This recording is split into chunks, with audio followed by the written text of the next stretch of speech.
Very first policy announcement, government air travel will now be commercial strictly as of this moment. Am I correct in saying that? Because they are going to sell the planes we're looking at here.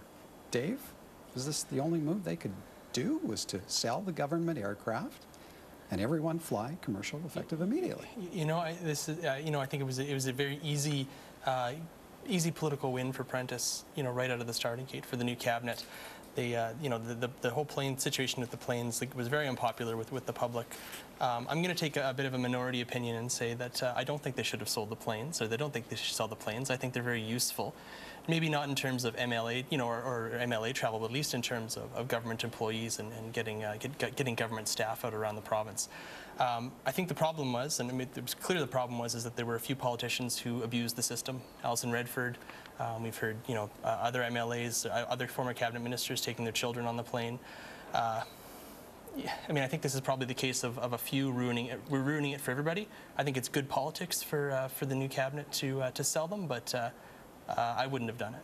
Or I think in the long term, I think it'll be a bad decision. Well, Duane, how much public confidence does this win back? Oh, it was something he absolutely had to do. I'm just trying to picture the reaction if Prentice says, yes, we're going to keep the fleet, but we're going to use them properly. He just would have been lambasted by opposition, by media. We would have been going after him here this evening. So he had to make this move. It was an easy move for him to make, and now they can turn the page. Yeah, I agree it was an easy move, and I think he went out of his way in the press conference to say this is the first decision by cabinet. So it's not just himself, it's the new policy of his new team, even though it's all the old guys who use the planes are now right behind him. So I thought that was pretty interesting. And he is phraseology of, government should be running an airline. Well, they're not exactly running an airline, it's 3 aircraft. But anyway, it is a smart move, and I think it will win back some credibility, and keeping the planes just would have just created more problems than it solved. So. Okay.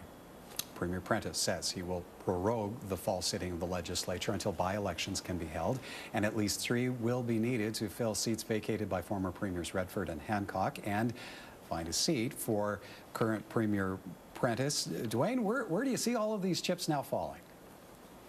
I'm maintaining there's going to be 4 by-elections, not 3. They need 3, but there will be 4. I think Stephen Mendel easily goes into Edmonton-Whitemud, where Dave Hancock resigned his seat on Friday. Prentice has been telegraphing he wants Nose Hill. Neil Brown will step down. And I can see Gordon Dirks going into Calgary West, where Ken Hughes has said he's going to remain until 2016 unless Prentice asks him to step down early. I expect he's going to get asked. And the reason for that is no PC wants to run in Calgary Elbow. It would be very difficult to say, Gordon Dirks, we really want you in cabinet here. We're going to give you education. Oh, by the way, you've got to go into Elbow, which is the epicenter of anti-Redford anger, and that's going to play itself out. So that's why I think there'll be 4 by-elections. 4? Yeah, I agree. 4. I think. Could there be more? If there are more resignations out of this cabinet shuffle, but I can't see that happening. I don't know. Maybe Mr. Lukaszuk is fed up and wants to go home, but I'm not sure. I think what's interesting is going to be figuring out the timing of these, because they're going to want to make them very quick, because he needs to get in, but also you don't want unelected people in cabinet for very long. So he has to, and he said today he's going to, you have to respect the constitution of these constituency associations, and each one have a different amount of time of notice they have to give to have a nomination meeting. I mean, is he going to go through those motions, or is he going to just appoint his people in there? Be interesting to see. And Dave, I know we're only 2 days in, but nothing concrete yet in terms of when these by-elections happen. Yeah, I agree with Sheila. I think we'll be hearing about those soon. I think what's really interesting, even though Mr. Prentice has only been Premier for not even a full day yet, or maybe a full day, I'm not sure what time it is right now. He's really worked hard to project. I think it's been successful in his first week. Is project a kind of an aura of, not an aura of power or organized political chaos like we saw under the previous premier, but an aura of being in command and being in control.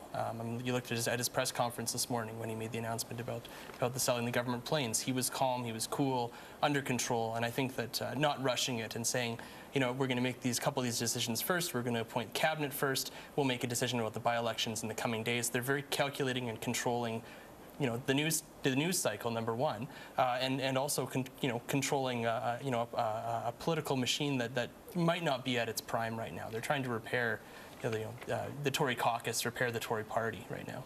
Duane, what if they can't win all of these by-elections? Oh, I mean, that's the challenge. And I don't think they'll win all of them. I think, as I've said, I think they're going to put in some poor token to run in Elbow because that seat is going down. I think Prentice will win, but he may get bruised in the process. In the case of Mandel and in the case of Dirks, I mean, they're in as safe a PC seat as there is right now, but you know the opposition are going to throw everything at them. So this is a test for Prentice. Duane uses the term bruised, Sheila. Do you see Prentice really going head-to-head? Well, Prentice will be fighting as hard as he can. It's Daniel Smith's team that's going to be going head-to-head, and they will be digging out every possible thing they can. They will be laying all of the baggage of the past of Redford still on Mr. Prentice, and he won't have had time by then to make any major policy announcements that's going to show anything different from how Redford did things.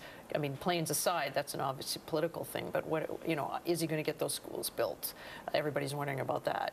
There are so many policy issues that you can't see and that he can't really do much with until he gets elected. So he is a bit vulnerable. Like, newness is a relative thing here, right? He's still going to carry some of that baggage, or at least the opposition's going to make sure he does. Okay, so vulnerable on the campaign trail, but how vulnerable behind closed Tory caucus doors, Dave? How much of a tug of war between old and new? Let's make that our closing thought. Well, I mean, I think it'll be interesting to see. There are a number of former senior cabinet ministers who are going to have to be forced to become comfortable in the backbenches and become comfortable in their new offices and in the legislature annex.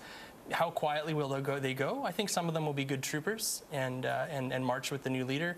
Some of them might not be so quiet when they see they don't have the power that they once had shortly ago. Okay, we'll have to pick up that point next week. For now, we're out of time. Sheila Pratt is a writer for the Edmonton Journal, political blogger Dave Cournoyer, and Duane Bratt, professor and chair in the Department of Policy Studies at Mount Royal University.